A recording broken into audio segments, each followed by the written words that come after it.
បាទជំរាបសួរពុកម៉ែបងប្អូនទាំងអស់គ្នាថ្ងៃនេះខ្ញុំសូមមកបង្ហាញកូនមន់របស់យើងថ្ងៃនេះអាយុវា18ថ្ងៃពុកម៉ែបងប្អូនអញ្ចឹងបើសិនជាពុកម៉ែបងប្អូនដែលមានតម្រូវការចង់បានកូនមន់ស្រែសុទ្ធយកទៅចិញ្ចឹមអាចទំនាក់ទំនងមកខាងកសិដ្ឋានមន់ស្រែហុងដេលីបានដែលយើងអាចធ្វើការកម្មងតាមអាយុកាលបានពុកម៉ែបងប្អូនចាប់ពីអាយុ3ថ្ងៃរហូតដល់អាយុ21ថ្ងៃ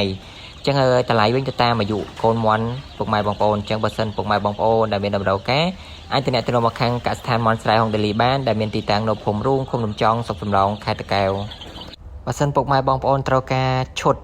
ថ្នាំថែកូនមន់ឬក៏មន់ធំការពារនិងព្យាបាលនិងជំនួយឲ្យមន់ធំធាត់នឹងខាងកសិដ្ឋានយើងមានលក់ដែរពុកម៉ែបងប្អូនយើងមានថ្នាំការពារនិងព្យាបាលនិងវីតាមីនជំនួយឲ្យមន់យើងធំធាត់លឿនជើងលឿងសាច់លឿងពុកម៉ែបងប្អូនចឹងបើសិនពុកម៉ែបងប្អូនមានតម្រូវការអាចទំនាក់ទំនងមកខាងកសិដ្ឋានមន់ស្រែហុងដេលីបាន